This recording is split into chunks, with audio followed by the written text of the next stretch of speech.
Claro, pues fíjate, yo estaba dando estos datos y quiero volver a repetirlos, esto no es un chiste. Son más de 10 millones de indocumentados que se sepa hasta este momento, porque obviamente hay muchos que han entrado a través de esos huecos, los carteles saben las zonas por donde pueden dejarlos pasar y eso es obviamente diferente. Pero hay 425.431 criminales convictos, 13.100 por homicidios y 15.811 por asaltos sexuales, muchos de ellos, una cuarta parte, cometidos con niños. Y esa gente está pululando por nuestro país sin que se sepa realmente quiénes son. Y eso genera, obviamente, una incertidumbre y un miedo inmenso.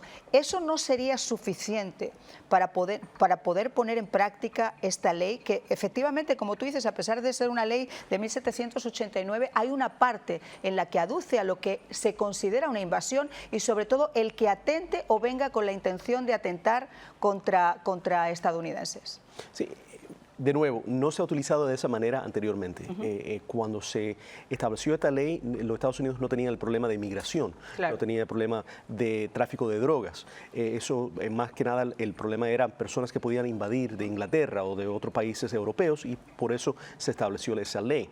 Ahora, las leyes y la Constitución se va interpretando mientras va pasando el tiempo y va a ser interesante si él utiliza esa ley para tratar de atacar a esos sectores criminales. Cómo eso va a llegar eventualmente a las Cortes y la Corte va a interpretar si la ley aplica de esa manera. Y perdona la pregunta y perdona la ingenuidad, pero igual que el señor Biden llegó a la Casa Blanca bolígrafo en mano y se dedicó a derogar todas las leyes que no le gustaban sin tener plan B, haciendo el desastre que tenemos ahora. Si llegara una nueva administración, también a golpe de plumazo se podría articular algún decreto presidencial que dijera que una ley similar, aunque luego tuviera que ser votada, o que alguna actividad similar o algún plan similar se podría poner a efecto. El presidente y el poder ejecutivo es grande, ¿no? Y se ha ido expandiendo a través de los años. Así que sí es posible que el presidente Trump, siendo presidente, pudiera con decretos utilizar diferentes partes del gobierno federal para llevar a cabo ese plan. De nuevo, en muchos casos, cuando los presidentes toman acciones, hay también personas que llevan esas acciones a la Corte a ver si son constitucionales o no. Así que esa sería la parte interesante de ver cómo eso se desarrolla. Vamos a ver, Vanessa, porque ahora vamos a irnos al otro lado. Nos vamos a ir con la señora Kamala Harris y a estas últimas encuestas que estamos viendo, donde el presidente ya está sacando puntos considerables y sobre todo en esos estados que se consideran bisagra, que se consideran estados decisivos. Y entre ellos ganando también puntos entre los latinos y entre la comunidad afroamericana. Cuéntame un poquito desde Washington cómo se está viendo este increchendo en las encuestas, en algunos lugares más tímido, en algunos destacando ya incluso hasta por 20 puntos. Sí, pues yo creo que es bastante destacable para empezar lo que está pasando en Pensilvania. ¿Por qué? Porque es muy difícil que los demócratas vayan a lograr quedarse en la Casa Blanca si no ganan Pensilvania.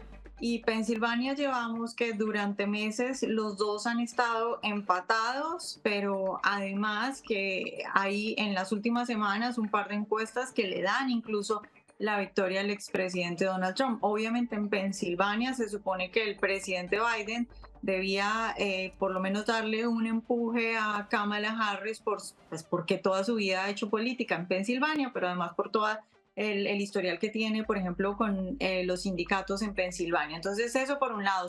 Luego de otro lado, lo que mencionas de los hispanos y el voto afrodescendiente también es muy interesante porque aunque los demócratas siguen teniendo la ventaja tanto en el voto afrodescendiente como en el voto hispano, pues es que esa diferencia se ha reducido a niveles históricos. Y a mí me parece muy curioso esto porque durante años, casi una década, los medios de comunicación han tildado al expresidente Trump de ser racista, de odiar a los hispanos, y es precisamente Trump el candidato republicano que está logrando cifras históricas entre afrodescendientes y también entre hispanos. En este momento, según la última encuesta de Times y Siena, tienen los demócratas, esto es voto hispano, tienen los demócratas el 56% y los republicanos el 37%. Que repito, aunque los demócratas sigan teniendo la ventaja, esto significa una diferencia de 19 puntos. En el 2020 esa diferencia era de 26 puntos y en el 2016 esa diferencia era de 39 puntos, es decir, 39 puntos los demócratas por encima de los republicanos.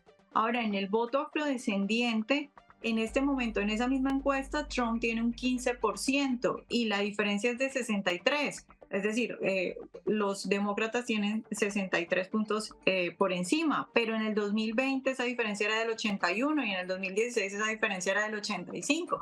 Entonces es claro que Trump le está ganando esos votos digamos, grupos que son columnas para el Partido Demócrata, porque hay que decir claramente que si el Partido Demócrata, por ejemplo, no tuviera el voto de los afrodescendientes a esos niveles tan altos, es que no sería nada, no habría sobrevivido. Entonces creo que es muy importante esto y sobre todo señalar de nuevo que a mí me parece muy curioso que sea precisamente Trump el que han tildado de ser un racista quien esté logrando estos números.